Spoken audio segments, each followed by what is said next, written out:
Hello and welcome to this week's episode of The Insider, brought to you, as ever, by Vanishing Inc. My guest today is an incredible mentalist and is going to be teaching masterclass next month. So please put your hands together and make him feel very welcome. It's Marc Paul. Marc, how are you this morning? I'm very well, Damien. Nice to see you, and thank you for inviting me along. I'm looking forward to this. Thank you for giving us your time. What's your magic origin story? You have 28 seconds. Very, very boring. Got given a magic set when I was about 8 years old. Threw it in the cupboard, couldn't do any of the tricks. And then I was off ill from school for a day, and I was bored, and I got the tricks down.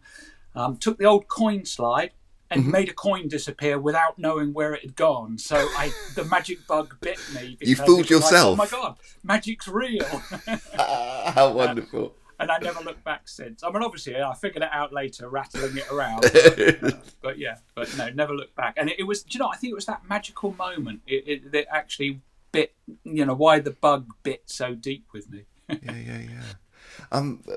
Not that it's been broadcast yet, but we had Andy Nyman on the show recently, and he was talking about that period in the 90s where it was pretty much just you and him in the UK doing mentalism. Why do you think so few people dabbled in it then, and why do you think it's so very popular now? Well, back then, mentalism was deemed to be quite boring. And in a sense it is, because it is very procedure based. Mm-hmm. There is a lack of visual element to it as well. What had happened with me and Andy, and what was lovely is that time was such a creative, fertile time for both of us, because we used to meet up all the time. I mean, this is after Marvin's Magic. Mm-hmm. We had met. You both graduated. I'd actually recruited Andy, to dem and sell Svengalis at Marvin's Magic. But this was afterwards. This was when we were both building our sort of careers as close-up performers. Mm-hmm. Andy was even doing things like kids' parties and stuff back then. And both of us recognised something sort of quite fundamental. From my perspective, I'm not funny. I'm not a comedy entertainer. Right. I had grown up on Paul Daniels and Wayne Dobson, and I had emulated them, but they weren't. I wasn't them. Right. That wasn't me. And I when I was 16, I used to do a telephone directory test in my sort of stand-up sort of show. The rest of the show was very standard. It was like, invisible deck and Chinese sticks and cut and restored rope. It was all traditional magic stuff. But I'd read this John Booth idea for a telephone directory test, and I put that in, and it killed. It killed every time I did. I was only doing like things like youth club shows and stuff. And so later on in life, when I got into my 20s, and we were making our living then as close-up performers, when I started to entertain the idea of having an upsell, a cabaret spot to sell in addition to the close-up, I returned to this idea of the telephone directory test because, it'd been impactful.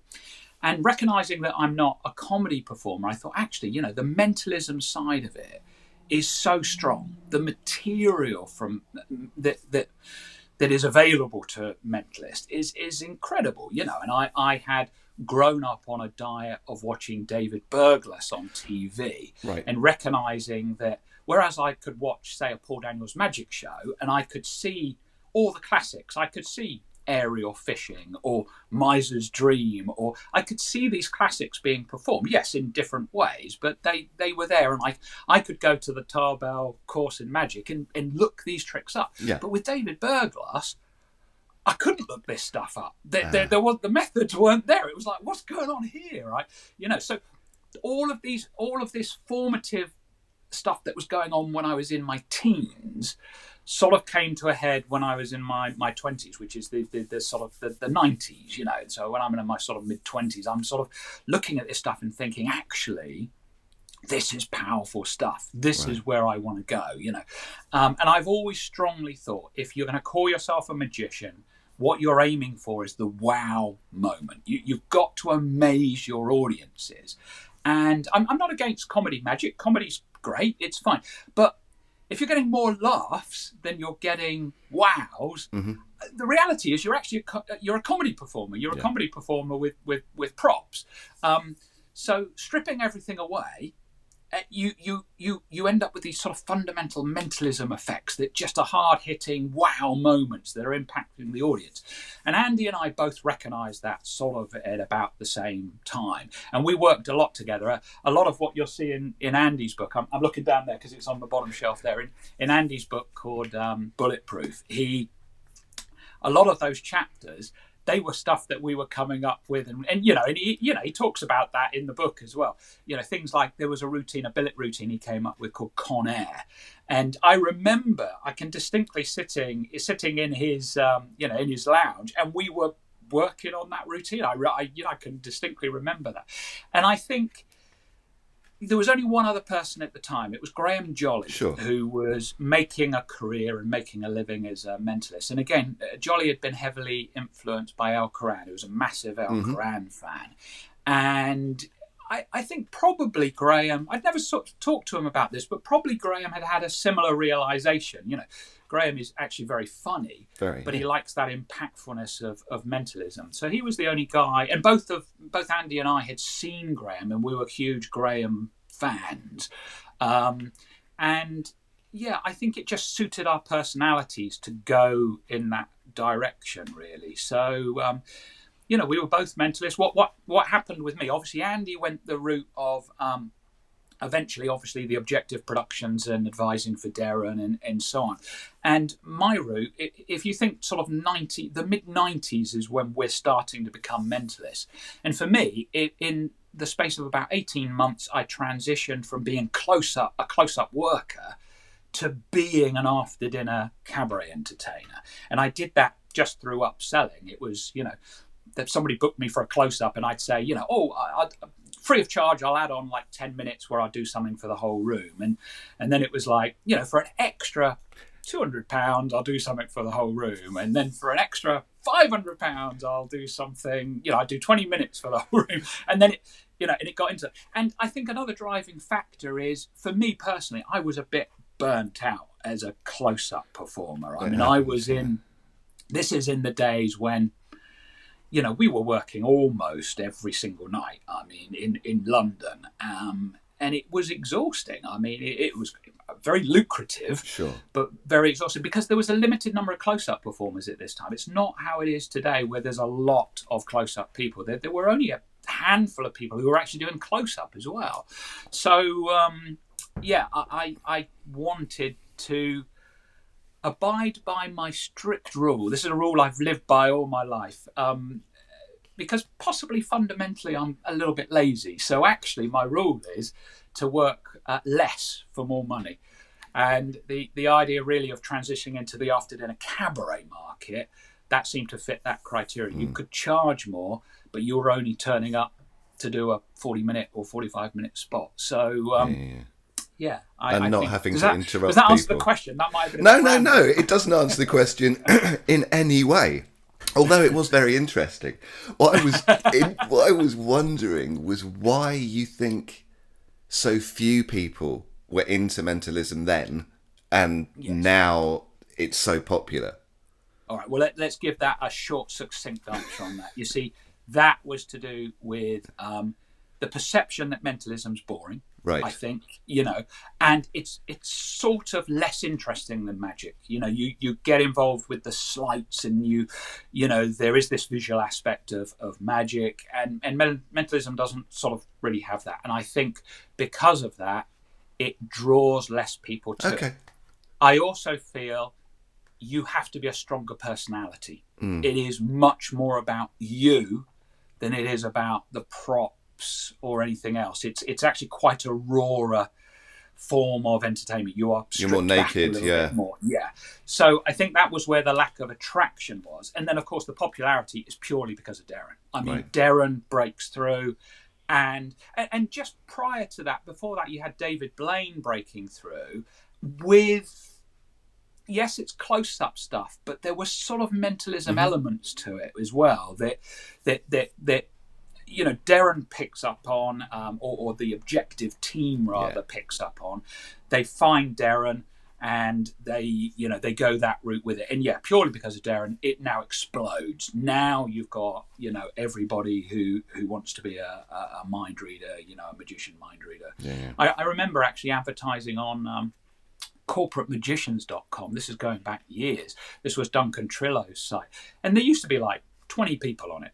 And, we should get a lot of work. Sure. And then after Darren, it literally exploded. You'd have 200 people on there, 300 people on there. And most of them were advertising themselves as a magician mind reader as well. So I think, it's solely Darren. Darren is entirely responsible. I blame him completely for the massive mentalism that's on the market today. What do you think, for people listening that are getting into it or interested in getting into it, what do you think are some of the common pitfalls or mistakes that people make when first starting down the mentalism road? I don't know if this is necessarily a pitfall, but it is something that I've become very aware of, and that is there is a massive prominence of electronic gadgets and gizmos that basically turn you into a god at the press of a button. And that's great. I mean, it's very impressive. They're amazing tools. But, and this is where I think the possible pitfall is, if you're just getting into mentalism, you can actually go and buy this sort of push button stuff, but it doesn't teach you about becoming a mentalist. It doesn't teach you about presenting mentalism in a way that is engaging and impactful and ultimately an impressive form of entertainment. Obviously, this isn't a criticism of the actual electronics, because they're just a tool. Of course. And you can use a tool badly. You can pick up a hammer and use the handle to try and bang a nail in. You're not using the tool effectively. Sure. And I think the trouble is it's sort of too easy. It's too easy. If I was getting into mentalism now, it's the old advice. It's return to the jinx. It's return to practical mental effects. For me, it's learn billets. Learn, if you're into magic, it's a natural progression to go into billets because it is sleight of hand. And learning those fundamentals, in other words, with just some pieces of paper and some pencils, you've got to learn to be able to engage and to entertain and do impressive stuff. So I think possibly the pitfall is, at the moment, it's too easy to get into mentalism. And because of that, I think some performers, some new performers come in, maybe have a lack of possibly respect for mentalism and what mentalism can create. I will also say that the problem is also nowadays is that more and more and more we are blurring the line between magic and mentalism. I do see a lot of performers that will go out and do close-up, and it is more of a melding of the two. And this is becoming apparent, I think, to the public. It may be just in the early days at the moment, but even someone like Darren is now, it's leaning much more towards, mental illusionist or whatever the strap line of the show is today. It is, magic is not, perceived as such a bad word now. So the magic and mentalism line is being blurred to both the public and to us as performers as well. And, maybe I'm a bit old school. I feel that's a little bit of a shame because magic and mentalism are quite distinct in my own mind. And there's nothing, one isn't better than another. Of course. But I feel they are different. I feel, I've just got back from a cruise ship. It was full of Americans. I'm doing a just mentalism on stage, and when I talk to the audience, because I'm very exposed after the show, I'm wandering around the ship and people can see me and they can sit me down and insist on me having a cup of coffee with them and talk about stuff. And the way mentalism impacts on people is just very different from how magic impacts. The old simple description is, when you vanish a coin, no one believes the coin is actually dematerialized from this universe. Yeah. But when you do mentalism, there is this sort of level of belief that is still behind it. It's real because of the belief that's still behind it. Now, I'm not talking about trying to develop that belief, that's not my job, but I think it's a very interesting theatrical environment to play in when your audience is believing or more believing what you do. Want to believe, with Yes. like the death of the church and religion, and the less and less people being into that. They want something to believe in, So why not believe that you can read their mind? You're so right. I mean, I don't want to get heavy, with the whole sort of religious side of things, but you are right.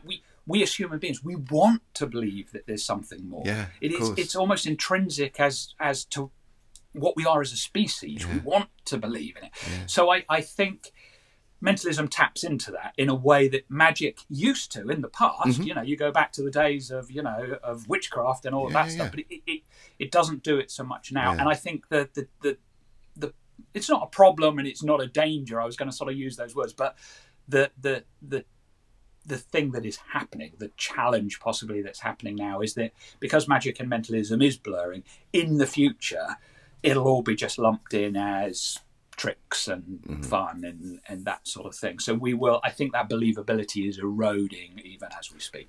Interesting. Talking of beliefs, I had a question later down, but I'll ask it now as it seems relevant. What's your view on claiming powers as a mentalist? When when a mentalist performs and they claim powers, what's your feelings about that?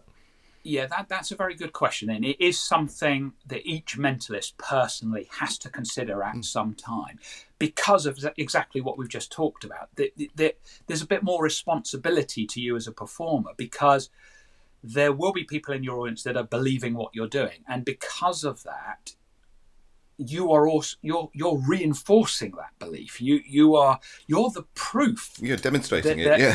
That they're what they believe is real, and of course you've got to be careful with things like that. I mean, my own position is I neither want, when you enter my show, whatever. If you're a skeptic, you should leave as a skeptic. If you're a believer, you should leave as a believer. My job is not to change anybody's beliefs about anything. My job is to entertain and engage an audience. And I think it is a personal question. I'm against there is this sort of a line of thinking that maybe you should have a disclaimer at the beginning of the show. In other words, you walk out and you say, everything you're about to see is an illusion. I'm not really reading minds, but I'm going to give the illusion of reading minds. Now, it may not be as blunt as that, sure, but it might be some nicely worded script that goes in that direction. My personal feeling is I feel you rob your audience a little bit of that, because when they're sitting there waiting to see the mind reader, they don't quite know what to expect. At least that's what it's like on a cruise ship for me. They don't quite know. Many people have not seen a mind reader live, so there's that anticipation. And I feel if you walk out and say everything you're about to see actually is tricks, you rob them a little bit of that. So then there are varying degrees all the way through, of course, to the other extreme, which is everything I do is real. This isn't tricks. This is real, and of course I'm against that as well. So it is, where do you sit in that grey area in between? And I think you've got to sit down at some point and answer that question yourself. Maybe you don't have to do that on day one of becoming a mentalist, but you do have to do it as you gain experience and as you start thinking about what you're comfortable with as well. I know Andy Nyman and I at one point, go back to those 90s, we're short on cash. We decided, we're going to do psychic fairs. Why not? We're not working on Sundays. There's a psychic party, psychic fair every weekend. We can go in and, we're hearing stories that you can make, 300, 400 pounds by doing palm reading and stuff. And I thought, I'm going to get an angle on it. I'll be an aura reader. No morals at all back then. And it's like, hold on. And I tell you what changed it was the one day when Andy and I went and did a psychic fair together. And I like to say we went in sinners and came out as saints, because by the end of that day, both Andy and I knew we could not do this. We could not do this sort of thing. Why? Because it is about people. These are people that are seeking some sort of help. And that is not something that we are qualified to do. It is, right. So very quickly we learnt that lesson and we never did it again. And I think that also sort of gave us a line of where we sit on that scale, Actually doing it firsthand and seeing the desperation. I don't advocate that you do that. I would say that was the naivety of youth that made me do that. But an interesting lesson nonetheless. Yeah. And a proper life lesson. So my perspective in that scale is coming from experience. It's not something where I've sat down and thought, well, this would be a nice script to say at the beginning of the show. Yeah. It is something you consider. I'm against this is all tricks, and I'm against this is genuine, real psychic phenomena. I am in the middle somewhere. I don't want to rob my audience of a theatrical experience, but I don't want to make them believe in something that I know is not what I'm doing. Fair.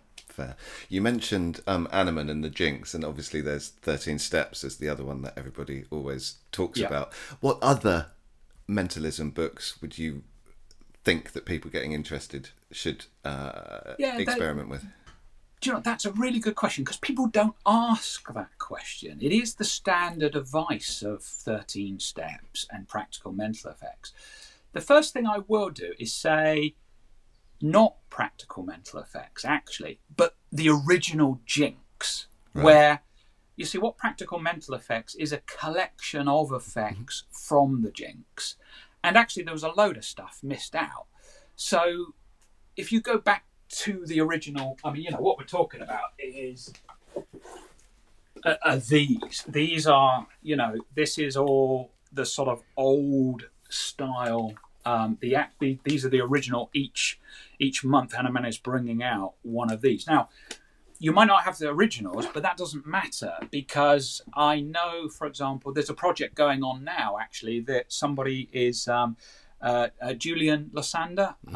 He is typesetting all of them and releasing them over the course of each month, I think. So that material is there. It is available to you. It's not something you have to go and find in some ancient bookshop or something like that. So it's around. So first of all, the original Jinx, because there's so much more in it. And what you also get in there is commentary from Animan, which puts it into perspective for the time period. Sure. So when you're taking a routine and you're adapting it to something more, to our age and our time, by reading about Animan and why he's done what he has done in his time, it gives you a fresh perspective about how to change it and alter it for now. The other thing I would try to say is there are obviously now a whole bunch of more modern books, and Pete Turner's gone a long way to. He went from a sort of stage of really bold, impactful, no prop mentalism, but maybe that wouldn't have suited everybody. Pete can get away with a lot of it, other people can't, and he's gone from that when he started to actually material now that is very much richer, because he's using those classic techniques, and he's still got his own unique Pete Turner approach, but he's bringing in the classic rock solid methods that are behind it. So I think for me, Pete Turner's later works are something that definitely are worth looking at. And for me personally, David Berglas. David Berglas was somebody that I grew up on, and David has now published all his work. There are 2 large books. Unfortunately, they are quite expensive, and they're obviously becoming rarer as well, because I think there was just a limited print run. But there's the Mind, Myth and Magic of David Berglas, and there were the Berglas Effects, which are all of his card work. So for me, I reference those works all the time. Let me have a quick look on my bookshelf and see if something leaps out as well. Something modern. Oh yeah, I have to say, yeah. So there's an Australian guy, well, lives in Australia. He's actually an Englishman called Sean Taylor, and Sean brought out a couple of books one called Mindstorm, one called Mind Coaster, and I have to say, he is, because he's in Australia, he's sort of a little bit more isolated. I mean, he's not. He's got his sort of group of people around him. But what he does is he's a worker. And so the material in here, it's practical. And I think my advice is seek out people that are working. People that are performing close-up mentalism or performing cabaret mentalism. If you want to learn mentalism, go to the pros that are releasing material. Go to the people that are actually doing it. Because what you'll then be subtly guided towards are the routines that are not pipe dreams. You'll be guided to routines that we know work in the real world. And a lot of them actually are tried and tested plots. And a lot of the time, some of the plots that maybe a sort of an armchair mentalist that's writing routines and coming up with lots of ideas, but which is fine too. But the problem is some of those plots are a bit too convoluted for working in a real environment. You have to have it's got to be relatively straightforward, and the plots have to be fairly, simple. You can't make things too convoluted or complex when you're actually engaging an audience. So, there's a sort of few people. So look up guys that are doing stuff. And I have to say, some of the videos that are out at the moment, I won't name certain channels, but obviously Vanishing Inc. is one of them. And the only one anyone needs.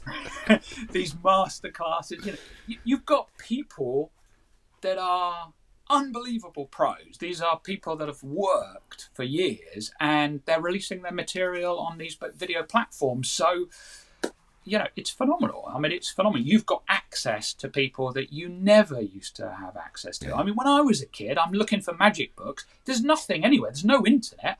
I'm cycling around to every single local market and rummaging through hundreds, thousands of books to find a magic book, from stuff like this, the secrets of modern conjuring. Look how modern that is, guys. Very modern.